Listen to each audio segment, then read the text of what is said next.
بسم اللہ الرحمن الرحیم۔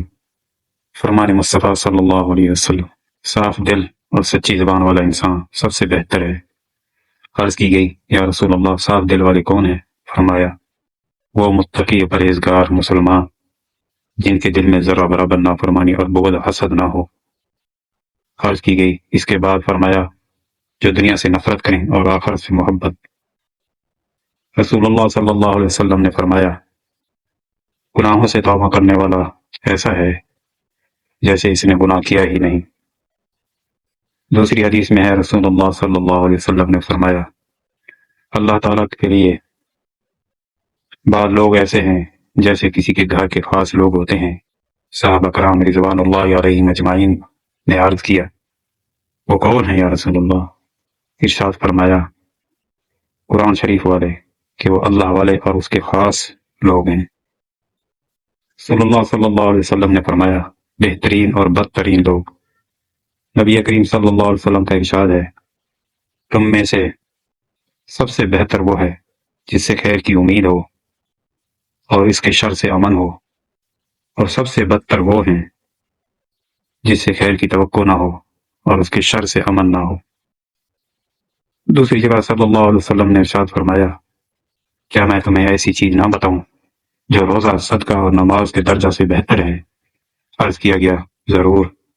ارشاد فرمایا، باہمی تعلقات کی درستگی۔ دوسری جگہ صلی اللہ علیہ وسلم نے ارشاد فرمایا، جب تم جنت کے باغیچوں میں سے گزرو تو ضرور کچھ کھا لیا کرو، کچھ پی لیا کرو۔ صحابہ کرام نے عرض کیا، جنت کے باغیچے کیا ہے؟ تو رسول اللہ صلی اللہ علیہ وسلم نے فرمایا، اس زمین پر قائم جو علماء کی مجالس ہیں، جن میں کتاب و سنت کا بیان ہوتا ہے، ذکر ہوتا ہے۔ رسول اللہ صلی اللہ علیہ وسلم نے فرمایا، لوگوں میں بدترین شخص وہ ہے جو اپنے گھر والوں کے حق میں تنگی کرنے والا ہو۔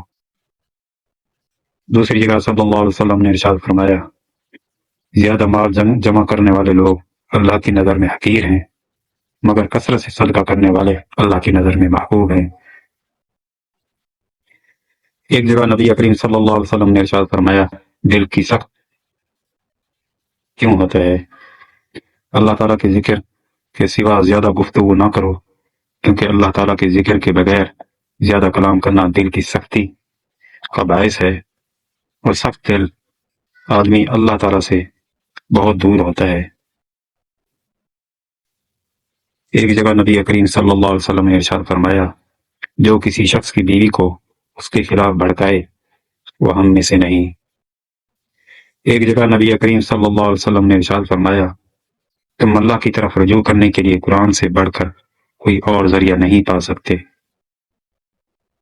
ایک جگہ نبی کریم صلی اللہ علیہ وسلم نے ارشاد فرمایا، ایک روز حضرت جبرائیل علیہ السلام آپ صلی اللہ علیہ وسلم کے پاس آئے اور کہا کہ میں دنیا کے سارے درختوں کے پتے گن سکتا ہوں، پانی کے قطرے اور ریل کے سارے ذرے گن سکتا ہوں، لیکن اس شخص پر اللہ تعالیٰ کی رحمتوں کی تعداد نہیں گن سکتا جو آپ علیہ الصلوۃ والسلام پر درود بھیجتا رہتا ہے۔